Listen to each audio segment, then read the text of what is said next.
tous, c'est Cyril, Loïc et Marc et aujourd'hui on va vous présenter le projet Replay. Replay, qu'est-ce que c'est? C'est une solution logistique qui permet de faciliter les flux pour les jouets de seconde main.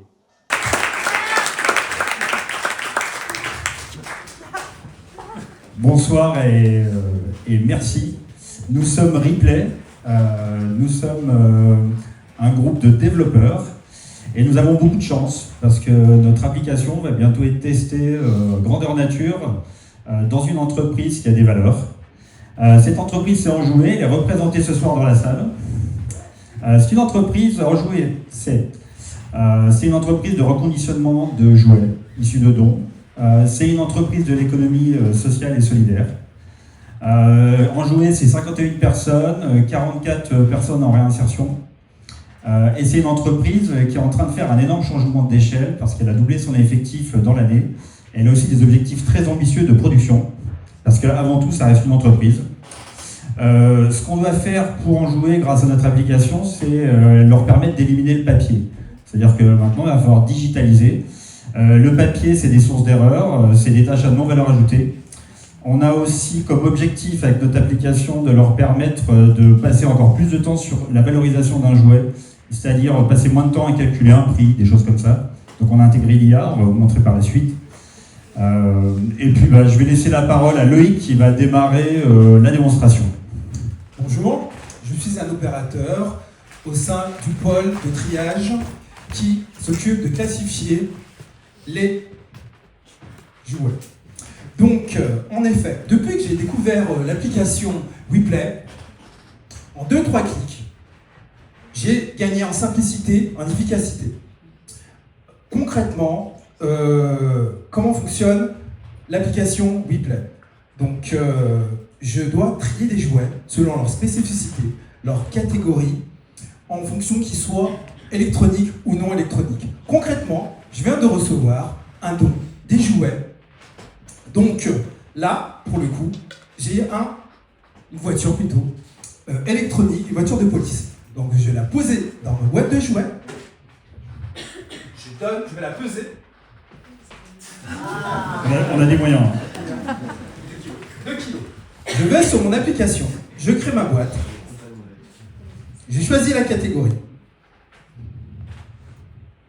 J'ai la boîte 69, c'est des jouets électroniques. Elle est créée. Donc maintenant, ma mission est terminée et je passe la boîte au pôle valorisation. Merci beaucoup Loïc. Bonsoir, moi c'est Marc et du coup je suis employé par la société Enjoué et je travaille du coup en valorisation. Comme le disaient Loïc et Cyril, mon action va être vraiment déterminante pour l'activité de l'entreprise étant donné que je suis en validation. Et du coup, ça va être vraiment le cœur un petit peu de l'activité de cette entreprise.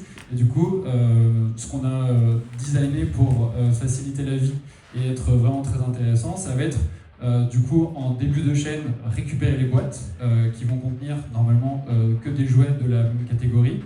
Et en fait, tout le jeu de ma fonction, ça va être de récupérer les jouets un à un et de faire, on va dire, l'ensemble des check-in par jouet qui vont être vraiment très importants pour que les jouets de seconde main puissent être utilisés par des enfants.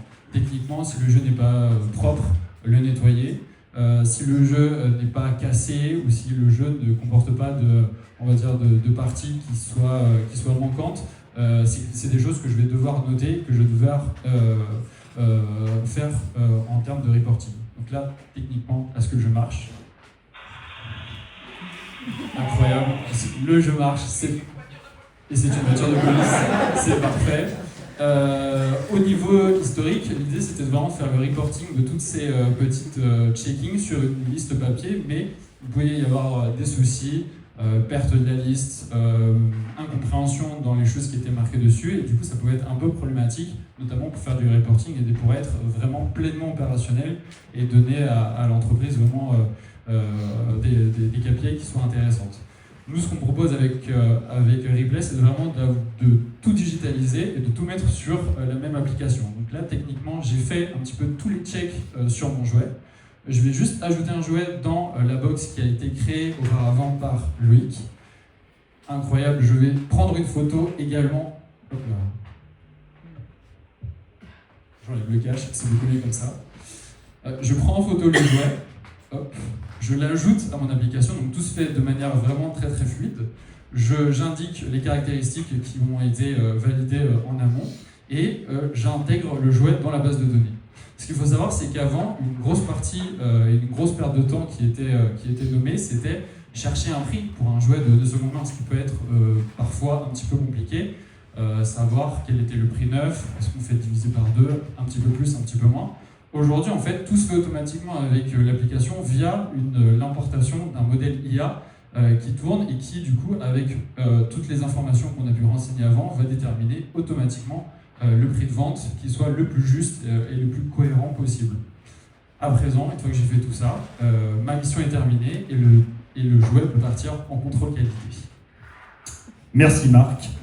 Alors le contrôle qualité, aujourd'hui, il est assez saturé parce qu'il commence à y avoir beaucoup de jouets, il y a beaucoup de travail. Et avec une fiche de suivi, comme vous voyez là, c'est très bien quand on a des petits volumes, mais dès que ça commence à devenir un petit peu conséquent, c'est insuffisant. Et comme on disait, des fois c'est pas rempli, manque le nom de l'opérateur. En cas de problème, on ne sait pas à qui s'adresser. Je suis contrôleur qualité, je vois le véhicule qui a été fait. En plus, ça m'arrange parce qu'il y a le prix qui a été donné. Et en fait, dans mon travail, je suis enjoué. Je vais me servir de ce prix-là pour aller le valider et le mettre sur étagère et créer une étiquette avec un code barre. Donc, finalement, je vais gagner déjà beaucoup de temps.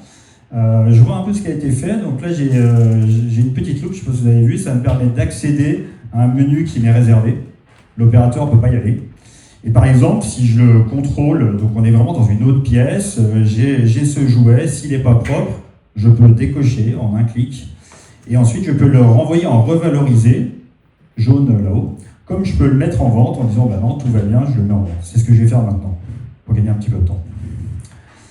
Donc côté contrôle qualité, assez rapide, traçabilité. Autre chose qu'on peut voir, alors je vais aller revoir un jouet, c'est qu'on a tout un historique là. C'est-à-dire qu'en fonction des différentes modifications, je peux savoir à qui m'adresser en cas de problème. Après, je vais prendre la peau, je vais aller dans la peau du manager. Le manager, lui, quand il démarre sa journée, il aime bien voir ce qui s'est passé la veille ou le vendredi quand c'est le lundi. Donc là, il va avoir des indicateurs opérationnels. Ces indicateurs opérationnels, il va pouvoir se mettre des objectifs. Puis ça va lui permettre de suivre, vous voyez, il y a des euros en encours. Vous voyez en bas, il y a aussi des kilos. Il faut savoir que les entreprises à but d'emploi, comme on jouait, travaillent avec des éco-organismes qui les financent en fonction du poids retraité. Donc le poids est hyper important, il doit être précis. Avec ce qu'on a mis en place, ça permet aussi d'éviter de réécrire et d'éviter de se tromper. Donc on a un gain de temps par rapport à ça. Et encore une fois, ce qui est intéressant en tant que manager, ça va être de pouvoir aller voir sur le terrain si on a un problème de procédure, un problème de personnel, en fonction des goulots d'étranglement qu'on identifie.